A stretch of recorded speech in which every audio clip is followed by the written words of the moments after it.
বাংলাদেশ প্রতিদিন কোন দিকে যাচ্ছে রাজনীতি। প্রথম তিনটা লাইন পড়ি। অন্দরমহলে নানা রকম মেরুকরণ, হিসাব নিকাশ ভিন্ন হলেও লক্ষ্য সবার এক। কি লক্ষ্য বুঝছেন তো নাকি? ক্ষমতা। দেশের রাজনীতি কোন দিকে যাচ্ছে? ভোটের সমীকরণে কি হবে?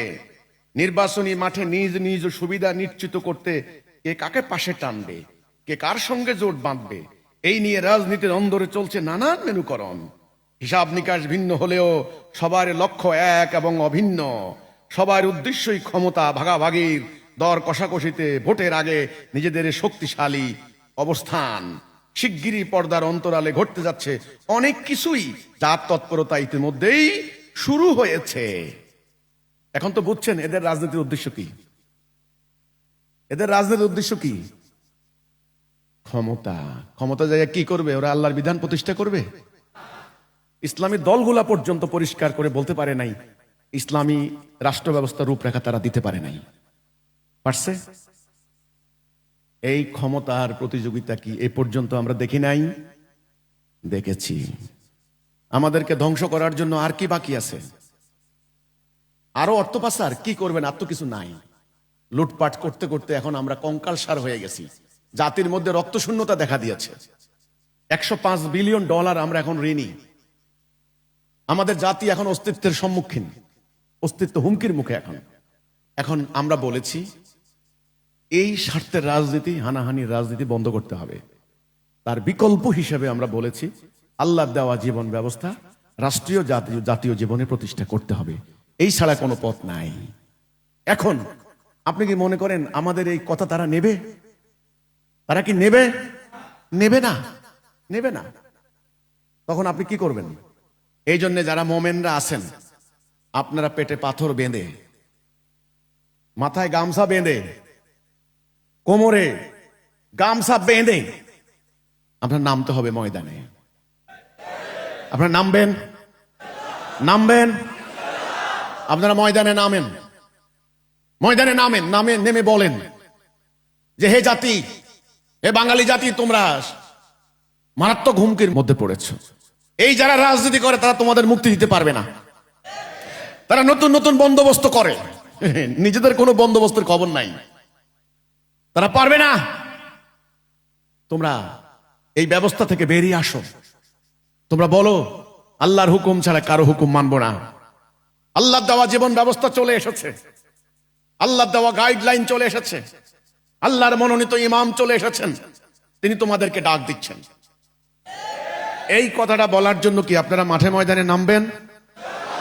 আপনারা নামেন। আপনারা চোখ বন্ধ করে থাকেন না, দরজা বন্ধ করে বাঁচতে পারবেন না। ভয়ানক বিপদ এসেছে সামনে। আমি আপনাদেরকে বলতে চাই, আজকের পত্রিকার রিপোর্টটা পড়ে শুনে বুঝলাম প্রত্যেকের উদ্দেশ্য হলো রাজনীতি ক্ষমতা দখল করা। আগামী নির্বাচন হলেই কি দেশে শান্তি আসবে? এই গ্যারান্টি কেউ দিতে পারবে? চাঁদাবাজি বন্ধ হবে? কি বলেন? বন্ধ হবে? অর্থ পাচার বন্ধ হবে? গতকালকে বিএনপির এক কেন্দ্রীয় নেতা বলেছেন গত 6 মাসে নাকি 90,000 কোটি টাকা বিদেশে পাচার হয়েছে। আরে সব তো হাসিনায় লুট করলো, এখন লুট হচ্ছে যে। হ্যাঁ, সিস্টেমটাই এরকম, লুটের রাজনীতি। এরা তারা ইসলাম শিখে নাই, এরা পশ্চিমাদের থেকে শিখেছে। কাজেই আদালতে কি ন্যায় বিচার হবে? 43 লক্ষ মামলা পেন্ডিং, মামলা শূন্য হয়ে যাবে। আজকে যার টাকা নাই তার কোনো বিচার নাই, সে আদালতের বারান্দায় ঘুরতে ঘুরতে পাগল হয়ে যাচ্ছে। গতকালকে একটা রিপোর্ট পেলাম, 30 বছর পর একটা মামলার রায় দিয়েছে, মামলার আসামিরা খালাস। মাদারীপুরের 6 জন লোকের চোখ তুলে ফেলছে, 6 জন লোকের প্রকাশ্যে।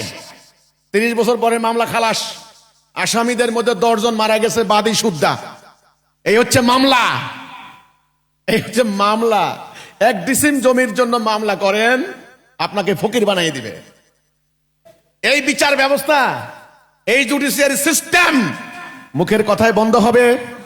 No no no no. একটা মারাত্মক বিপ্লব সৃষ্টি করতে হবে, জনগণের মধ্যে একটা জাগরণের সৃষ্টি করতে হবে, একটা রেনেসাঁ সৃষ্টি করতে হবে। এটা করবে কে? করবে কে? করবে কে? আপনারা। আপনারা সেই রেনেসার রাস্তা পাননি, আপনারা সেই মশাল পাননি, আপনারা সেই পতাকা পাননি, আপনারা কি সেই অনুপ্রেরণা পাননি নাকি পাননি? বর্তমানে ওরা বলে অমুক দল আমেরিকার আদর্শপুষ্ট সমর্থন মদতপুষ্ট, অমুক দল ইন্ডিয়ার মদতপুষ্ট, অমুক দল চীনের মদতপুষ্ট। হ্যাঁ, অমুক দলের নেতা পালাইলে ইন্ডিয়া যায়, অমুক দলের নেতা পালাইলে চীন যায়, অমুক দলের নেতা পালাইলে আমেরিকা যাবে। কয় কি মাস্টার প্ল্যান? কার? চীনের মাস্টার প্ল্যান, আমেরিকার মাস্টার প্ল্যান, ইন্ডিয়ার মাস্টার প্ল্যান। আল্লাহর প্ল্যান নাই, আল্লাহর মদত পুষ্ট নাই। ঈসা আলাইহিস সালামকে যখন তারা ষড়যন্ত্র করছিল, ঈসা আলাইহিস সালামকে কে নিয়ে গেছেন? আল্লাহ। কারণ আল্লাহ ওনাকে পাঠিয়েছেন, আল্লাহ ওনাকে সেভ করে নিয়ে গেছেন। মনে রাখেন, এই মাটিকে নিয়ে আল্লাহরও মাস্টার প্ল্যান আছে। আল্লাহর মাস্টার প্ল্যান কি চোখে দেখা যায় না? যায় না। আমেরিকার মনোনীত নেতা আছে, ইন্ডিয়ার মনোনীত নেতা আছে, চীনের মনোনীত, আল্লাহর মনোনীত কেউ থাকতে পারে না? নাকি আল্লাহ বলতে কিছু নাই? নাকি সবার মাস্টার প্ল্যান? আল্লাহর মাস্টার প্ল্যান নাই? আল্লাহর মাস্টার প্ল্যান আছে বলেই আমার আপনার মতো সাধারণ মানুষ আজকে ময়দানে আমরা নেমে পড়েছি।